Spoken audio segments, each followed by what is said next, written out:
예, 반갑습니다. 이제 오늘부터 출애굽기에 대한 말씀을 좀 살펴보려고 합니다. 출애굽기는 뭐 모르는 사람이 없죠. 출애굽기 하면 대표적으로 떠오르는 것들이 뭐가 있을까요? 화면을 노트할 수 있도록 바꾸어서 좀 생각을 해보겠습니다. 출애굽하면 여러분들 가장 중요한 것은 이제 애굽, 이집트죠. 그리고 이집트에서 바로 왕, 우리가 나오는 생각들을 해보면 자, 여기에 누가 나타나죠? 모세가 나타나고요. 또 이제 아론이 있고요. 뭐, 잘 아시다시피 이곳에서 이제 10가지 재앙이 있습니다. 자, 요런 이제 구조들을 가지고 있고, 이제 출애굽을 하는 과정에서, 시내산이 또 등장하고요. 그래서 시내산에서 이제 하나님께서, 여호와 하나님께서, 이제 나타나시고, 십계명을 주시고, 뭐 여러분들이 잘 알고 있는 것처럼, 뭐 금송아지 사건도 있었고요. 자, 뭐 이런 것들이 기본적으로 이제 스토리상에 있습니다. 그리고 나서 이제 하나님께서 이제 레위기에서 이제 법을 주시죠. 두 가지죠. 크게는 제사법을 주시는 거고 하나는 이제 일반법이라고 할 수 있죠. 성도들 간에 법을 주시고 그렇다면 창세기, 또 출애굽기, 레위기, 뭐 민수기, 신명기나 또 민수기까지 이어지는 이제 스토리를 알 수 있습니다. 이제 요 부분에서 출애굽기를 살펴보는 이유가 있습니다. 출애굽기를 살펴보는 것은 이 사건에 대한 것들이 있지만 이 가장 중요한 의미에서 유월절이 있습니다. 유월절이 있고 또 하나는 바로 회막, 성막이라고 하는 이 사건이 있습니다. 왜 이게 중요하냐면 이 회막 6월절의 사건에서 이제 여러분들 이 바로 왕에게서 열 번째 재앙이 장자 사건이죠. 이 장자 사건의 가장 핵심은 이 재앙을 통해서 결국은 이스라엘의 신 하나님이죠. 우리는 뭐 하나님을 다 이제 믿으니까 하나님께서 이렇게 편하게 말을 하지만 자, 당시 이제 소위 말하는 세상에 하나님께서 이제 등장을 하시는 것입니다. 역사의 무대에. 역사의 문제에 바로 이스라엘의 그 신, 뭐 여러분들이 이걸 오해하고 들으시면 안 됩니다. 우리는 뭐 하나님 이렇게 하지만 이제 신학을 하는 입장에서는 자, 역사에서 이스라엘의 신, 그러니까 야훼 하나님이라고 우리가 이제 보통 이제 정리를 해서 부릅니다. 자, 성경에서는 어떻게 돼? 여호와 하나님 이제 이렇게 말씀을 드리죠. 바로 이 하나님께서 이 10가지 사건을 통해서 소위 말해서 애굽신 이방신으로 대표되는 이곳에 하나님께서 역사의 현장에 등장을 하시게 됩니다.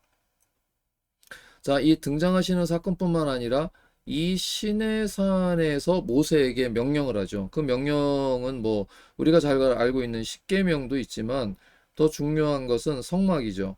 그러면 성막 안에는 각 기물들이 있습니다. 뿐만 아니라 이 기물들과 제사장이 있죠. 이 모든 것을 하나님께서 명령을 하십니다. 그렇죠?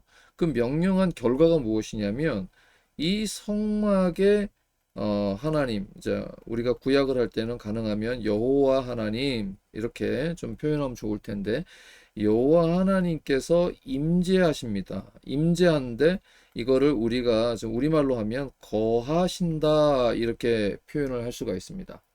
그러니까 이 출애굽의 사건을 통해서 출애굽기에서 우리가 살펴야 할 것은 이 유월절과 이 해막의 과정이 하나님께서 거하시는 이 사건을 살펴보는데 굉장히 중요하죠. 바로 이거를 살펴보기 위해서 출애굽기를 살펴보아야 하는 이유가 있습니다. 그러면 이게 이제 어떻게 저와 여러분들에게 이해가 되냐면, 자, 요한복음에서 대표적으로 6월절이 나옵니다. 6월절이 세 번의 6월절이 나옵니다. 자, 세 번의 6월절이 나오고 그리고 나면 이 성막의 사건이 왜 중요하냐면 여호와 하나님께서 이제 거하시는 사건이시잖아요. 거하신다라고 하는 이 거한다는 의미가 바로 요한복음 1장에서도 육신에 거하시는 누구죠? 바로 성자 예수님을 의미합니다. 그래서 이 사건은 바로 이 구약의 유월절과 이 회막 사건에서 일어나는 야훼 하나님, 여호와 하나님께서 이스라엘 백성에게 어떻게 거하게 되시는가. 이 거하는 과정이 여러분 결코 쉽지 않습니다. 왜냐하면 이 여기에서 중요한 것들이 무엇이냐면 바로 이것. 여기에 하나님께서 하시는 방법이 이 방법이 바로 레위기로 제사법으로 연결이 되기 때문이죠. 그래서 여러분들이 특별히 이 모세 오경으로 불리는 이 구약의 성경을 잘 살피는 게 중요한데 특별히 이 출애굽기에는 이런 장면들이 나와 있기 때문에 단순히 출애굽기의 내용, 이집트를 탈출한다. 그리고 뭐 광야 40년을 시작한다. 뭐 이런 의미를 살피는 게 아닙니다. 불순종한 것도 있지만 더 중요한 것은 하나님께서 어떻게 역사의 현장에 이스라엘 백성을 선택하시고 나타나시는가라고 하는 것. 그것이 열 번째 장자 사건의 유월절과 그 유월절의 개념이 신약 시대의 예수 그리스도의 십자가의 죽음이 사도 요한이 세례 요한이죠. 세례 요한이 예수님을 향하여 보라 세상 죄를 지고 가는 하나님의 어린 양이다라고 했을 때 그 어린 양이 유월절에 등장하는 것이잖아요. 이것을 신학적으로도 대단히 중요한 의미를 이 출애굽기가 담고 있기 때문이다. 이렇게 말씀을 드릴 수가 있습니다. 그래서 이제 출애굽기를 한번 살펴보려고 하는 것이죠. 제가 이 출애굽기를 뭐 전공자가 아니기 때문에 저는 이제 요한복음을 전공하고 있습니다. 그래서 요한복음을 전공했고, 저는 현재 석사 과정을 마무리했고 논문을 썼습니다. 그리고 논문이 아직 패스가 되지는 않았습니다. 아직 학기가 끝나지 않았기 때문에 모든 과정은 끝났지만 이제 논문은 이제 가을 학기에 이제 확인이 되고 뭐 패스 될 수도 있고 패스 안 될 수도 있는데 어쨌든 저는 이제 요한복음을 또 전공하고 있습니다. MDB 과정은 이미 끝났겠죠. 자, 이런 과정에서 여러분들과 함께 이제 출애굽기의 필요성을 느끼고 또 이런 방송 플랫폼을 통해서 출애굽기를 살펴보고자 하는 것입니다. 제가 이제 이 과정을 왜 설명을 드리냐면 제가 전공자는 아니기 때문에 저 역시도 연구를 해야 되고 뭐 제가 그런 많은 자료를 가지고 있는 것은 아닙니다. 그래서 지금 참고하고자 하는 책은 이제 두 권의 책으로 가볍게 요 두 권의 책을 가지고 접근을 하고자 하는 것이죠. 하나는 이제 빅 해밀턴이 쓴 이 출애굽기라는 책과 또 가볍게 읽을 수 있는 그 박철현 교수님의 출애굽기 산책이라는 책이 정리가 좀 잘 돼 있는 편입니다. 그래서 보시는 분들에게 더 도움이 될 수 있도록 이 책과 두 권의 책을 가지고 저는 이제 공부를 하면서 여러분들과 함께 나누고자 하는 것입니다. 먼저 요 가벼운 책에서 먼저 보시면 페이지 수가 많지 않기 때문에 여러분들이 이 교수님의 책을 사서 한번 쭉 읽어보시면 많은 도움이 될 것입니다. 그래서 어떻게 나눠져 있는가 이제 이런 것도 한번 충분히 또 도움을 받을 수 있죠. 그래서 차례 같은 거를 보시면 여러분들이 큰 도움이 됩니다. 자, 여기에서 보시면 먼저 간단하게 보시면 1장 1절부터 7절까지를 그리고 어떤 서론부로 그리고 8절부터 15장까지 그렇죠? 그리고 나면 어떻습니까? 15장부터 18장까지를 그리고 뒤에 보면 19장부터 24장 그리고 24장부터 40장까지 본문의 구조를 가지고 교수님은 이제 설명하고 있는 것을 알 수가 있죠. 자, 그러면 또 다른 책에서는 이제 어떻게 될까요? 자, 여기도 보면 그렇게 구조를 다 나누진 않았습니다. 왜냐하면 강해처럼 다 풀었기 때문에 부로 나누어서 자 6장까지를 애굽에서의 박해에 대한 장면으로 나눠놨고 그리고 남은 어떻게 해요? 그 거기서 해방되는 장면이지 않습니까? 해방되는 것이 6장부터 15장. 그러니까 아까 전에 겹치는 부분이 있죠? 1장 7절까지 했고 8절부터 15장까지 했던 것을 기억하시면 거기에 같이 포함이 되어 있는 것을 알 수가 있겠지요. 그리고 여기에도 보면 광야에서의 또 시험 사건이 이제 쭉 나타납니다. 이런 내용들을 여러분들이 보시면 기본적인 구조를 알 수가 있습니다. 그리고 19장부터 24장까지를 어떻게 나눠졌는가 하면 언약과 시내산의 율법 이런 것들 여러분들 보시면 되겠습니다. 그러면 그런 내용들과 함께 이 성막을 얘기했었습니다. 성막에 짓는 것이 25장부터 31장까지 꽤 많은 장에 걸쳐서 나와 있는 것을 알 수가 있습니다. 그리고 나면 우리 이 금송아지 사건이 있었고 언약을 갱신한다라는 이제 표현이 있는데 32, 33, 34장인데 중요한 의미를 가지고 있습니다. 왜 그런가라고 하면 금송아지 사건이 또 모세로 하여금 하나님께서 이 백성을 다 이제 없애고 그러나 또 모세가 중보하죠. 자, 그리고 나서 하나님께서는 다시 언약을 갱신해 주는 장면이 굉장히 중요한 의미를 갖는 것을 알 수 있습니다. 그리고 나서 여기에 보시면 세워진 성막에 하나님의 영광이 가득했다라고 하는 것을 35장부터 40장까지 크게 나누어진 것을 알 수 있습니다. 이 책도 페이지 수가 꽤 많습니다. 거의 한 900, 1000페이지에 가까운 분량의 책인데 뭐 이걸 다 살펴볼 수는 없지만 이 책을 중심으로 하면 내용들을 필요한 부분들을 좀 살펴보는데 큰 도움이 될 것이다. 저는 이렇게 생각을 하고 있습니다. 그래서 이 책을 중심으로 또 정리를 해주시는 또 이 박 교수님의 또 책을 중심으로 서로 살펴보면 교차되는 부분과 서로 다른 점들을 살펴볼 수 있겠죠.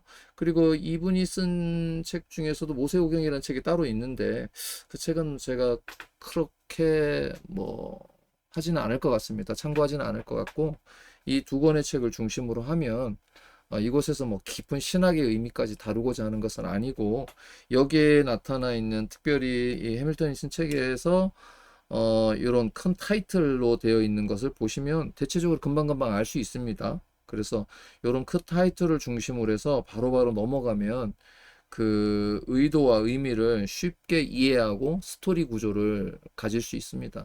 이미 여러분들은 그 뭐 유명한 뭐 그런 영화, 애니메이션 등을 통해서 이 출애굽기의 과정들은 머릿속에 기본적인 스토리가 있습니다. 그런데 이 구약의 구조가 결국 신약과 연결되는 데서 의미가 있기 때문에 그러한 부분들을 살펴보면서 제가 아는 한 그런 부분들을 연결을 하면 특별히 신약을 볼 때, 여러분 신약을 볼 때 중요한 것 중에 하나가 대부분 이 마태마가 누가 요한 이 사복음서를 보는 데서 실패를 많이 합니다. 왜 그런가 하면 이 사복음서는 말 그대로 가장 중요한 이 복음을 핵심적으로 설명하고 있는 것이죠. 그렇지 않습니까? 예, 마태, 아이고, 자 보시면 마태, 마가, 누가, 자 누가는 사도행전까지 이어지죠. 그리고 요한복음 이렇게 되어 있고 저는 이제 이 요한복음을 이제 전공을 했으니까 요한복음을 더 잘 볼 수가 있죠. 요한복음 같은 경우는 이 세 개의 복음서를 우리가 공관복음서라고 얘기를 하고 있고 자 이거를 요한복음이라고 하고 이제 요한은 요한 1서부터 3서까지 그 다음에 요한 계시록을 합쳐서 요거는 사도 요한이 썼다라고 해서 요한 서신 이렇게 표기를 합니다. 기록한 순서를 보면 마가, 마태, 그리고 누가, 요한이라고 되어 있는데 이 요한복음은 좀 더 후대 때에 기록이 됐다고 보죠. 그래서 70년에서 100년 어간을 보는데 대체적으로 90년도에서 100년 정도의 기록물로 보고 있습니다. 그러면 이 사이에 여러분들도 알다시피 신약 성경에는 바울이 또 기록한 부분이 있지 않습니까? 뭐 우리가 13개의 서신서라고 하는데 서신서가 더 빨리 들어가 있습니다. 자, 그런 차원에서 마가, 마태가 어느 정도 비슷한 구도로 써져 있고 자, 그렇다면 이 요한복음은 요 복음서와 같이 틀리게 여기서는 6월절을 한 번만 말합니다. 물론 예수님의 3년 공생애인데 이 3년 공생애는 이 요한복음을 보고 알 수 있습니다. 왜 그렇습니까? 이 요한복음에서는 세 번의 6월절이 나오고 6월절은 1년에 한 번씩 하는 중요한 행사지 않습니까? 바로 그 행사를 봤을 때 3년 동안에 예수님의 기록이 이 요한복음에 있구나라는 것을 알죠.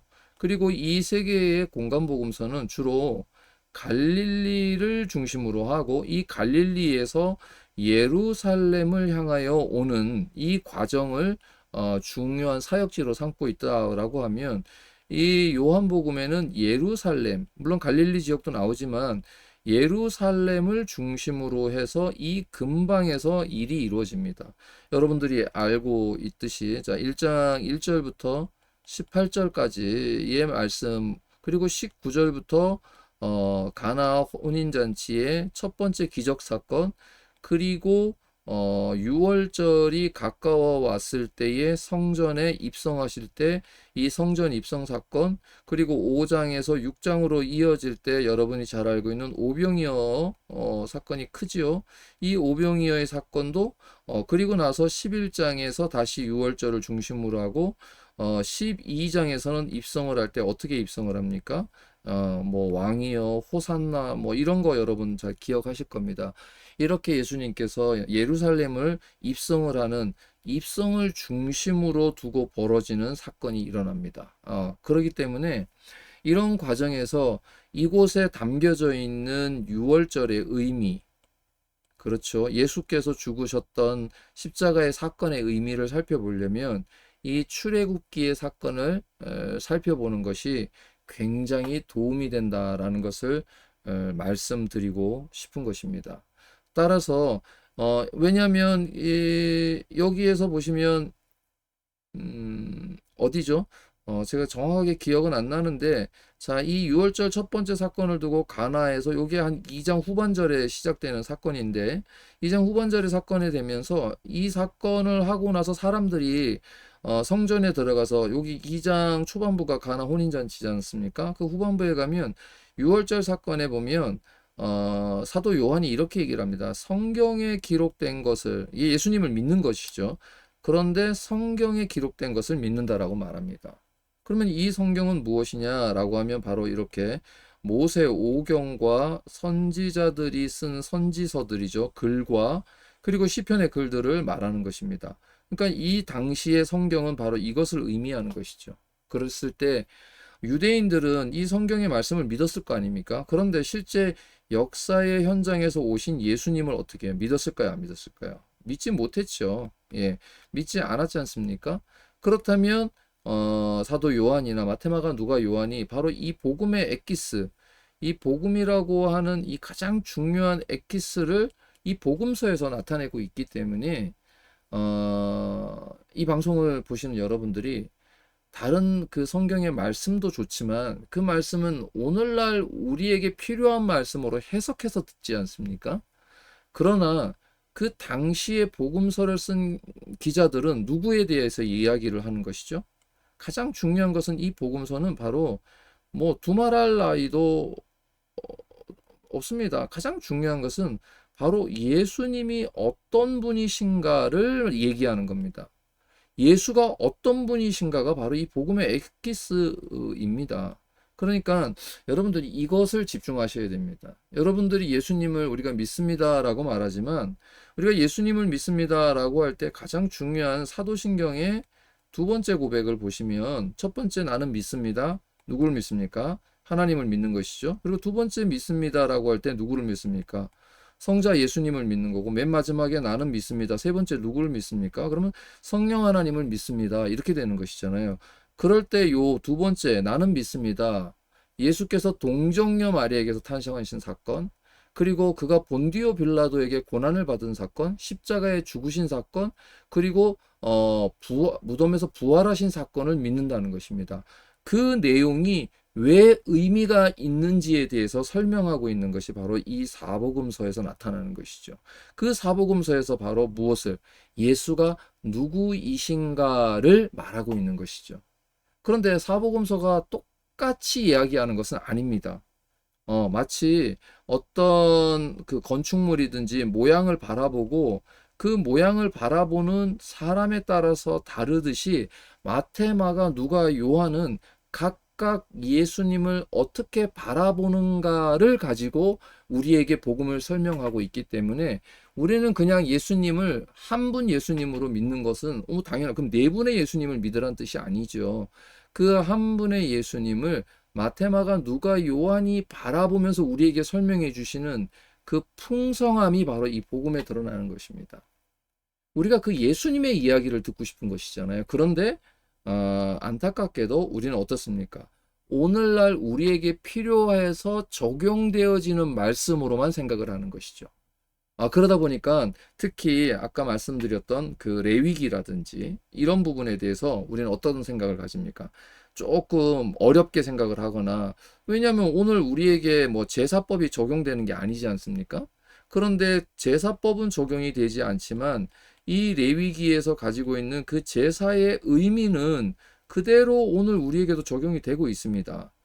그런데도 불구하고 지금 레위기를 열심히 들여다보고 있지는 않죠. 대부분 신약의 말씀이나 우리에게 의미가 주어지는 말씀만을 가지는데, 그것은 예수님을 설명한다기보다는 이미 그렇게 되어진 말씀을 우리가 듣는 경우가 많기 때문에 이런 차이는 좀 있을 수 있겠다, 이렇게 설명을 할 수가 있겠죠. 그래서 저는 이 출애굽기의 내용은 쉽게 읽고 또 지나갈 수가 있습니다. 뭐 내용들이 여러분들이 그렇게 어려운 말씀들이 아니기 때문에 그냥 쭉쭉쭉 이 내용들을 읽고 지나가면서 핵심이 되는 내용들과 그 저자들이 이 텍스트를 어떻게 나누었는가를 중심으로 인해서 한번 살펴보면 저와 여러분들에게 한번 그 신학적 의미 또는 그 스토리까지도 한번 쭉 살펴보고 지나갈 수 있지 않을까, 이런 생각을 갖습니다. 최근에 유튜브에도 보면 이런 아주 쉽게 설명을 잘 해놓은 짤막짤막한 영상 또는 그래픽 이미지, 이런 것들이 굉장히 잘 되어 있습니다. 이런 것도 소개할 수 있는 시간이 되면 좋겠다 싶고요. 또 말씀을 좀 살펴보면서 큐티까지는 안 됩니다. 큐티를 하려면 요 말씀의 의도나 이런 거를까지 살펴서 약간의 강해까지 가야 되는데, 기본적으로 스토리를 중심으로 그 스토리 안에 들어있는 신학적 의미를 말씀드렸던 이 저자의 책을 중심으로 한번 살펴본다면 이 부분이 저와 여러분들에게 더 도움이 되지 않을까, 저는 그렇게 생각을 하는 것입니다. 그래서 아까 말씀드렸던 이 빅 해밀턴의 출애굽기 책을 저와 여러분들이 한번 살펴보려고 하는 것이죠.